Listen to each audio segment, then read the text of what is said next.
Good morning. This is Miss T. I have two things I wanted to discuss today, and I think they're both important, so I guess I'll be doing two uploads today. Um, the first thing I want to talk about, the post that I put up yesterday, might have shocked some people, because I don't cuss. But sometimes you have to go out of your comfort zone to get your point across. I am so tired of hearing that word. I maybe some people, some women, and I'm just talking to my sisters, my women, my friends, my associates, however you want to call it, because obviously the men don't get it, and it's not for them to get. I'm going to talk to my sisters. First of all, man can't do to you what he wants unless you let him, unless you let them. This word has been around for forever, but I have never heard it used so much lately, or in the last couple of years, or however. And I do blame rappers. Young people emulate their favorite rappers, and including the women. But I'm it's not young people that I'm hearing it come out of them. It's older people who I think should know better. I don't know. But back in the day, women were more respected. We because just because of whom they were, what they did, how they handled things, but just because men had respect for them, they held them at a higher standard. Women did a lot. They still do, but women, held the house together, the home together, while the husband maybe worked, and she stayed home and took care of the house and the kids and everything else. Sometimes women had to hold it down while her husband was away, or in the war, or whatever, in jail, whatever. But they've taken on lead roles because of certain circumstances. So for it to turn around and be this disrespectful, I don't know how that happened, because women are still holding it down, still taking care of business, still standing behind a man sometimes who doesn't even deserve it. And I'm not bashing men, I'm not a man basher. But I just wanted to discuss this. Now, I don't know if women have just decided there's no need of fighting about it, arguing about it. That's what they say, and we're just gonna accept it, or I don't know. But do you know that if you did something about it, if you pushed against it, they wouldn't be able to use it anymore? This is what, in the mind of Dr. Martin Luther King, when he said, we're going to hit them in their pockets, and he was like, this is what we're going to do, we're not going to ride on your bus until we start getting some equal rights. It hit them in their pockets, and then it was time for them to start negotiating. So the only way that I could put it, because it's here on YouTube, if you're supporting someone in any way, if you stop supporting them, wouldn't they look at it like, oh, I better change my tone, even if it's just to get the support back? You still have accomplished something. Not taken away I have nothing against any creators, any men on here, nothing. I am just talking to my sisters. Y'all get together and give each other men pep talks. So that's what I'm doing. Giving a pep talk. I have struggled. I have been through too much. I have been beat down. I've been thrown around, and I've come up to where I am through the grace of God. Too far to where I am to let someone degrade me and make me feel less than what I am. I'm just not gonna. I'm just not. It's not something I'm going to accept. So,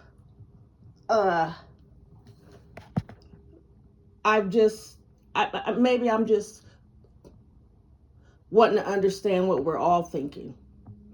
Maybe women don't think it's that big of a deal to fight against it, and that could be true. It's just a word, but when you put when you give that word power, it starts to take on something else.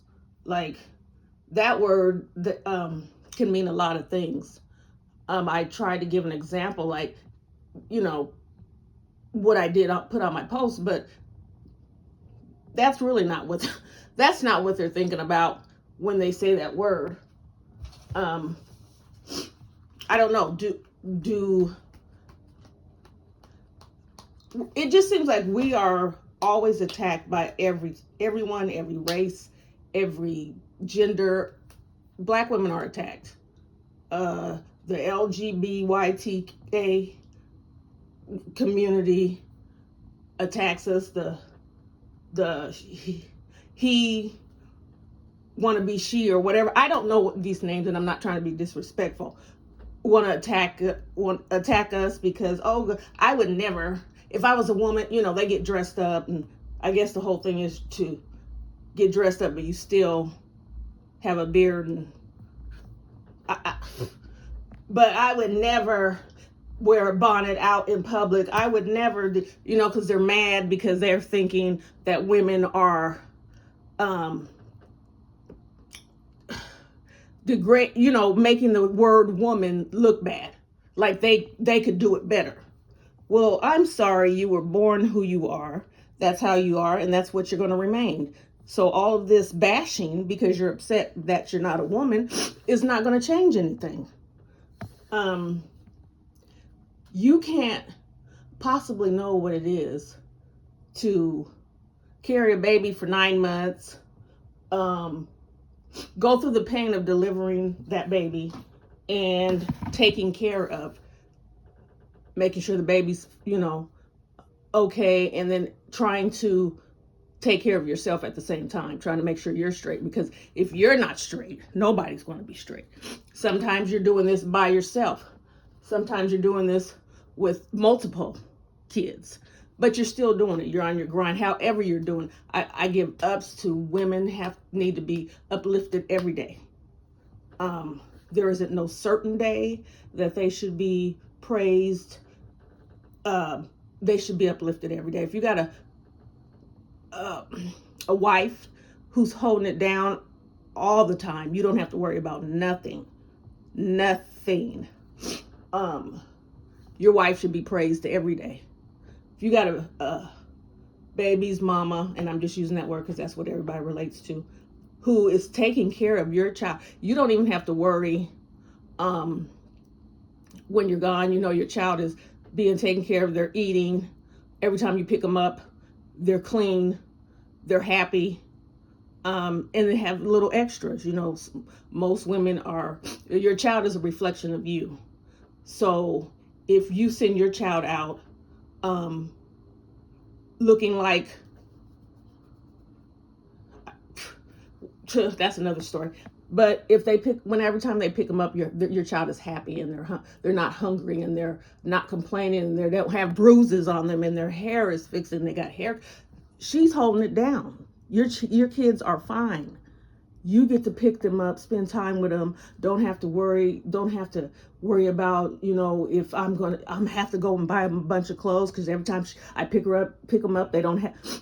Then she needs to be celebrated every day. All that extra stress that you're putting on her about stupid stuff needs to stop. The girl that you're dating right now, disrespecting her, needs to stop. You need to tell her those are the kids. The mother of my kids, she's taking darn good care of them. So there ain't gonna be no type of disrespect. Especially if they're not bickering about, if you have a baby mother that is not even studying you, doesn't even care what you're doing, there shouldn't be no reason that your new girl would be causing problems. They shouldn't be causing problems anyway, but there shouldn't be any reason that they should be causing problems. They should all work together. It's about the child. They're getting an education. You're preparing them for life. So everybody should be working together. But of course, there are some who do that.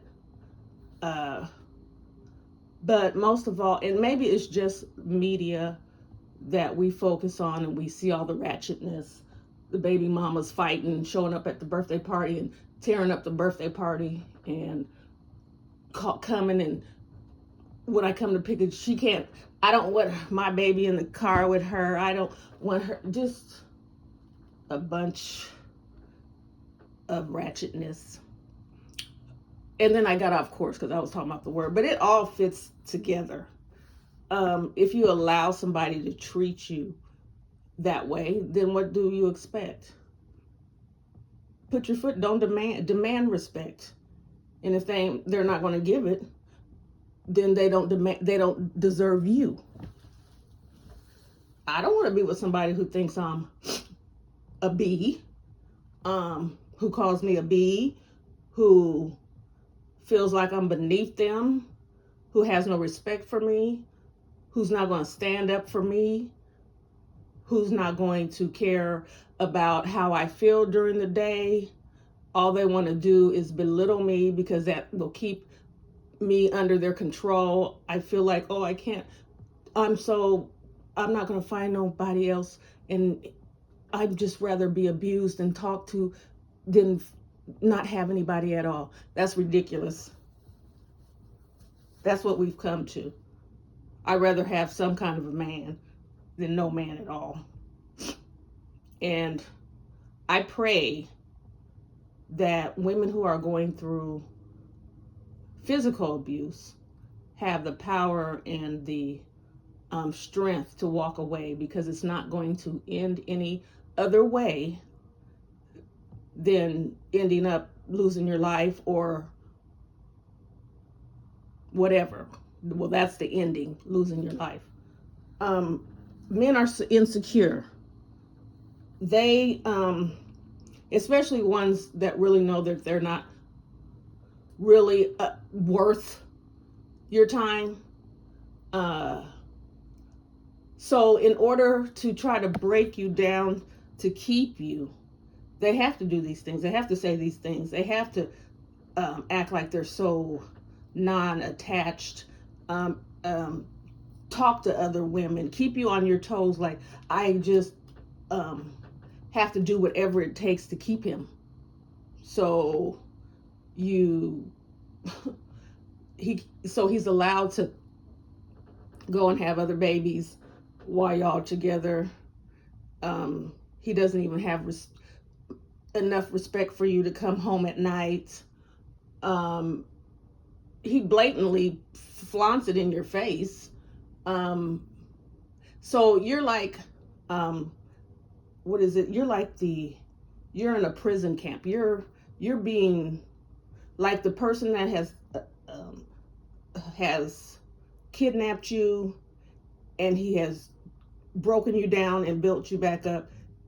Then you find that you have this love for this person who's done this to you. Stockholm syndrome, I think that's what it's called. You have love for this person, that enough love that you'll sit while they're locked up, make sure they have money on their books, Make sure that they have enough money to use the phone to call whomever. Go out and buy their kids from another woman. Sometimes leaving your own out in the cold. Other kids, make sure they're straight. And there's nothing wrong with that if you're doing it for the right reasons and you're doing it right. Your kids shouldn't suffer for someone, someone else's kids. You're doing all this stuff, and while you're doing it, he's in jail bragging because the other woman that he has is doing the same thing, and her friend who's sneaking behind her back is doing the same thing. So you always have commissary and phone calls, and they got enough phone calls that they can share with their homies. Here, man, you go ahead and call your people. You know, they do these things, and we sit at home. They sit at home and think, you know, he knows I'm down for him. I'm his number one, and I don't care what these women say. I don't care on social media, on Facebook, they're putting he's mine. Then he comes home after all those years that you spent, and then you're back in the drama. He's not home at night. He's with someone else. Someone else is coming back telling you they seen so and so in the car. He was at the club with so and so. And then so it starts all over again. And this, in the meanwhile, is causing you health problems because you're always stressed out. You're always upset. You're always crying. You're just not happy. And then that takes a toll on you, your health. It takes a toll on everybody around. It takes a toll on the kids because when you're not happy, you're not going to treat them right. They're not happy. They're messing up in school. He's just having the time of his life because he's the Mac. He's the whatever they're calling him this year. But you're allowing him to. Next time when he gets sentenced, try this. Don't be there for him. See what happens. Just see what happens. When he has to keep trying to get in touch with you and sending his cousin and his cousin's cousin and the nephew over to tell him, she said answer the phone because you're not answering the phone. And then he's worried what's going on because he's locked up. He can't do nothing and he can't get a hold of you. And then when you finally decide to talk to him or answer the phone, and he's be like, what's going on? Tell him I'm trying to get myself together. I'm trying to take care of me. I don't have time to worry about you. Go let Becky with the good hair, let her put money on your books. Let her get your phone calls. I'm taking care of myself. Now, if when you get out and you've gotten yourself together and you want to come around, we'll talk about it then. Click and see how he likes that. I don't know. It's not always, because I refuse to believe that women are raising their sons, to be disrespectful. I don't believe that. There's not a mother on this earth who would tell their son to call women bees and treat them like dirt and step on them. This is what our oppressors did to all of us. How you get into a mind of a person that you want to break, that you want to make feel like they're nothing. So what they did to the slaves is they continuously tortured them and called them names to try to break them, that they wouldn't even have the mindset to try to run away, or the mindset to believe that they're a human being, or the mindset to believe that God isn't here for everyone and that this is the life they're supposed to be leading. That's what someone who's trying to oppress you, who's trying to have control over you, that's what they do. They play those mind games. Like I said before, if you were bringing so-called or taking so-called slaves because you had a business and you were trying to make this business lucrative, and you wanted to outdo the next person, why would you torture, degrade, starve the people who are making you the money? Aren't they making less money? Are they picky because they're broke down, they're weak, they're sick, they're hungry? Don't you think they would make you more money if you were feeding them and making sure that they were clothed? And no, because it wasn't about that. They hated the sight of a black man. They hated black women too, but they had more purpose. They hated the sight of a black man because, first of all, they knew what we all know. That's going to be in the nut. We all know. Plus, they had strength. They had strength. Their physiques were muscular. They were strong. They just looked like there was no way around it. And then here they were, how they were. So when you hate something, you try to destroy it. So if you go into, I forget which upload it is, that tells you what they used to do to the slaves. Make men wear dresses while they're never giving them pants. That's to degrade them in front of their family. Just all the things that they did. It's sad because we've taken on their mentality that in order to hurt or break someone, we use our words. We try to make them feel as low as we possibly can, and then they wouldn't want to go anywhere or feel like they deserve anything better. And that's sad, because why would you want to do that?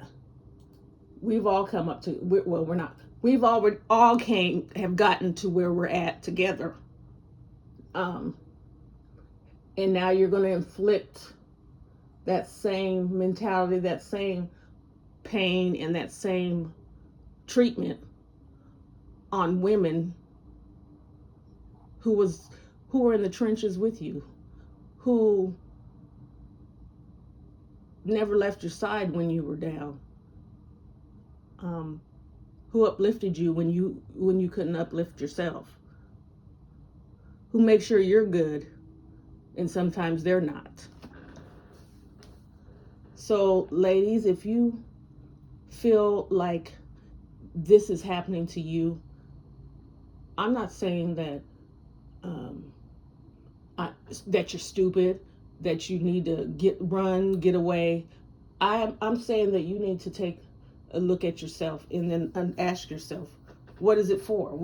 What are you holding on to this man for? What is the purpose?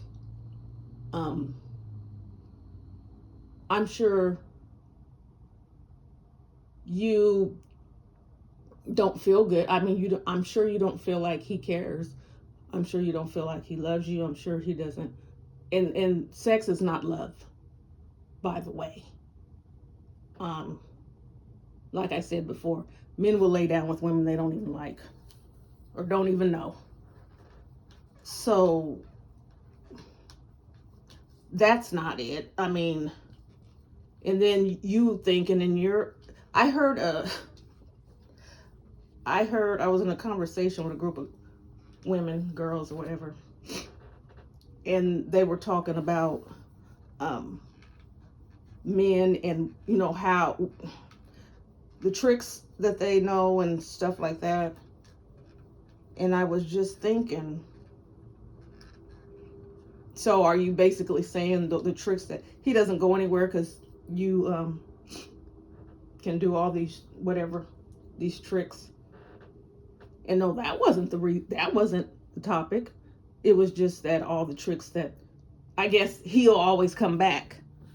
Not that he's going to stay, but he's going to come back because of all the um, little doozies you can do. And that's sad. That is really sad. But I'm not putting anyone down. That's just when you understand what the plan is for us from the beginning, through the government and through what they want us to believe and how they want us to be treated, you know why this all is happening. But if you understood what God wants for you, and you decide that being on his side is the best thing for you, all that other stuff doesn't even, you don't worry about who is your friend, who likes you and who doesn't. You don't worry about what man is, am I going to ever find a husband? You don't have to worry about, things like that, because if you're truly serving the Lord, God is going to take care of you. You're going to be taken care of. I'm a living proof of that.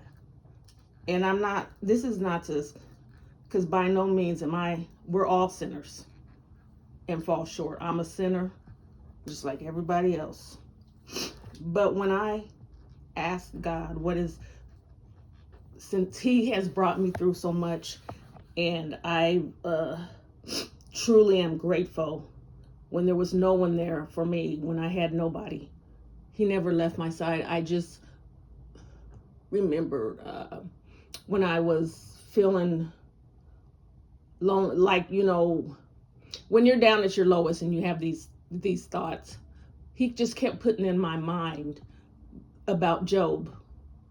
Job was one of his faithful servants, and he suffered the most excruciating. He suffered more than any other person on this earth, and he never cursed God once. So all the little things that I was going through, I just kept thinking, it's not like Job. It's not like Job. You're going to come through this. And that's how I got through. And then when he put me in this position, God, what do you want me to do?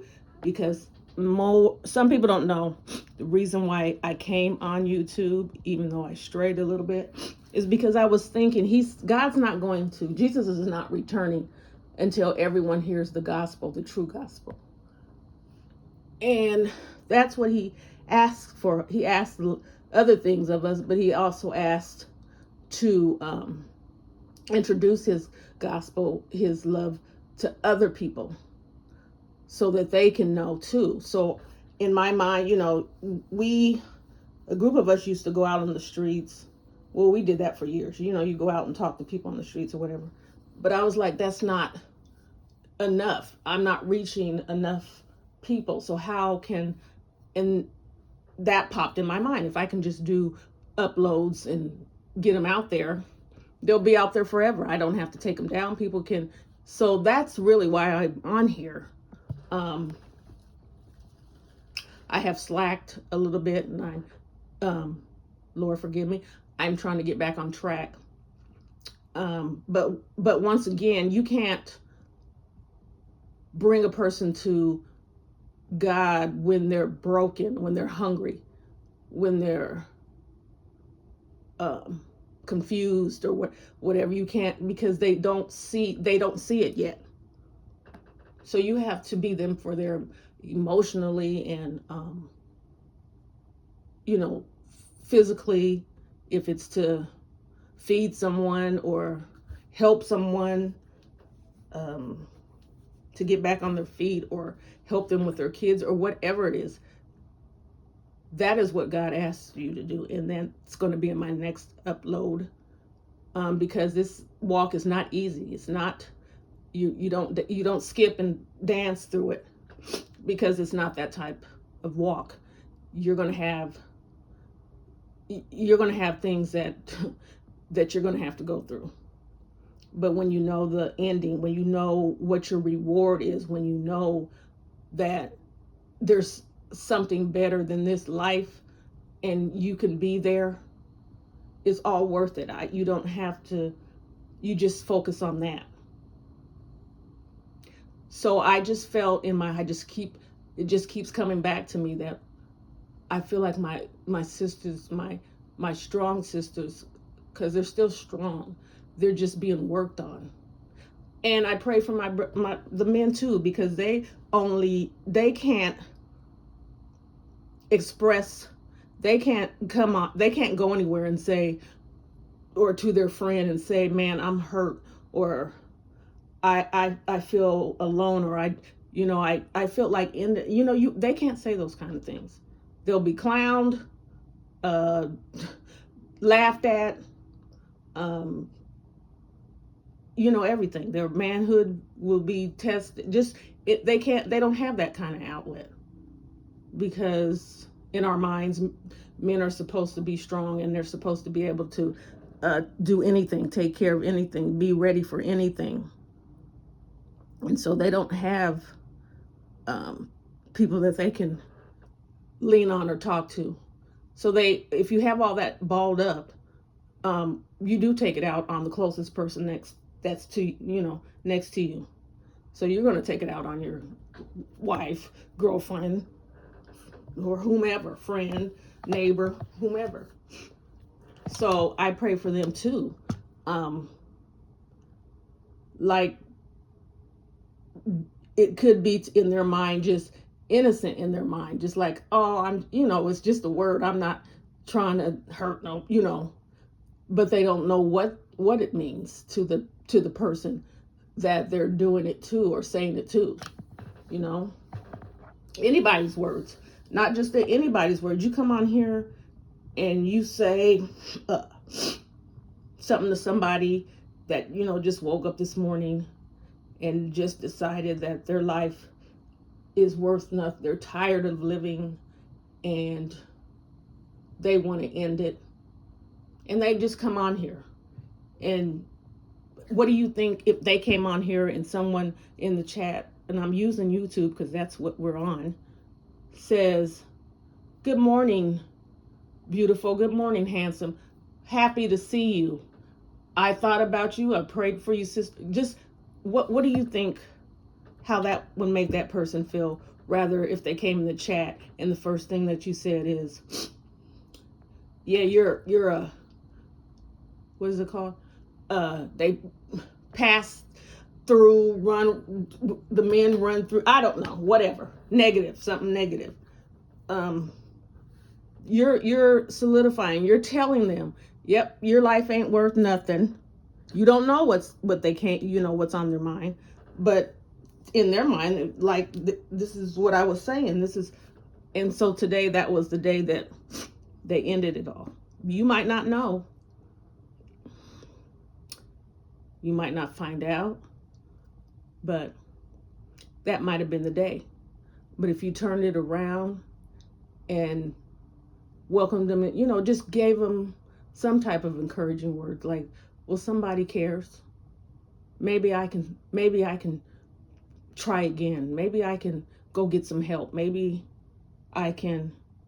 So when you're using words, you need to be totally understanding what those words mean and what they can do, because words, you're cut like a knife. Your tongue is vicious. You can't take words back, because you can apologize all over the place, but you put that out in the air and the person is never going to get that out of their mind, what you said. So yeah, we need to be careful, because like I said, nobody on this earth is perfect. We're all sinners. We all fall short. I don't care how much money you have. I don't care what your prestige, what status. I don't care how big your house is. I don't care what your car looks like. We are all, in God's eyes, we are all the same. We are all sinners. We are like filthy rags. That's in the Bible. What do you do with filthy rags? Throw them. You use them and then you throw them away. What he's saying was, we don't deserve to have mercy and grace. We don't deserve to be saved. We don't deserve to have anything, but because he loves you, he gives you mercy, he gives you grace, he gives you chances, he gives you everything that you need to be able to make it to heaven, to be able to live forever, to be able to fight Satan and his soldiers. Are you taking the opportunity to use these things that he's given you, or do you just want what's given to you here on earth because you're one of the upper crust, or you're considered better, or whatever? You're able to book a flight and go somewhere. You're able to pop bottles and be in the club, and you're able to buy $300 shoe Jordans and do all that, and that makes you somebody. This makes you nothing. It doesn't make, it makes the person that makes these things rich. That's what it's making. As soon as you peel all that off, as soon as you get off the airplane, get back home, you still feel like crap. You still can't understand why you have all this stuff and you're still not happy. You can't understand why you can snap your fingers and people will run to you because you have all these things, but it's not genuine, that you don't have genuine friends. They just want to hang out and be in the in crowd with you. So people need to take a look at themselves and see what life that they're living, what life they need to be living, what life they should be living, and stop worrying about how you look. I want to be cool. I want to be looked at like I am somebody. Who gives? They're not going to be able. Okay, he was this and that. So Lord, let him in heaven. That's not how it goes. So do you want to be semi happy here? Because you're not really happy. So I'm gonna take even the semi out, because you have all these things that you buy and try to dress yourself up to make yourself look pretty on the inside. I mean, outside, because you feel ugly on the inside. And the men, you wear all these gold chains and you put gold in your teeth and get all these tattoos all over your body because it's some kind of symbol that you've made it. But then you drive your nice whatever car with the big rims or whatever they're called, and then you park it at your apartment, and you go up there and sit in your empty apartment because you have one couch and a table, and you look at yourself, and then you have to put away, you're by yourself. You're not around people that are worshiping you because you drive this car and you have whatever, the watch thing or whatever. I'm not trying to act like I don't know every, because I'm not that green, but I just don't pay attention. There's too much stuff to try to, there's a new saying, a new song every 2 minutes. There's a new car that everybody wants. There's a new pair of shoes. I don't have time to keep up with all of that. I'm trying to make it to heaven. I'm trying to be with the Lord.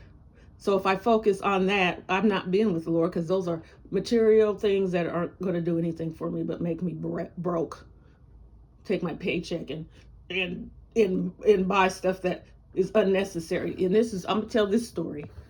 I've always wanted a Louis Vuitton purse, but I said to myself, I'm not going to buy a Louis Vuitton purse until I have such and such amount of money in the bank. Now, I can buy one if I want to, but that was what in my mind is like, it's really ridiculous to pay $4,000 for a purse, based on whatever income. Because if you're not a billionaire or millionaire, because millionaires, a $4,000 purse is like buying a $50 purse. So that was my thing. I'm not going to buy this Louis Vuitton purse until I have this much money in the bank. Well, evidently, needless to say, I haven't met that goal, and I don't have a Louis Vuitton purse. So, since I haven't had one this far, I just don't need one. So anyways, I know I started off with the B word, but it all mixes in together. Just love yourselves. Let God love you. He loves you unconditionally. He's the only one. You can come out with, God doesn't care if you have edges. God doesn't care if you're wearing a front lace. He doesn't care if you have corns on your feet. He doesn't care if your butt is flat. He doesn't care if your chest is flat. He doesn't care if you don't have muscles, if you have a big bare belly, if you're balding on top of your head. He doesn't care about any of that. He still loves you. So choose someone who expects nothing of you but his love, and expects you to love him. If you love him, you're willing to do his will. You're ready to do his will, and that's all that matters. That's all I have to say. I will have another upload later on. I hope everyone has a good day. Stay blessed. Women, love yourselves. Men, love yourselves. And that's it. Goodbye.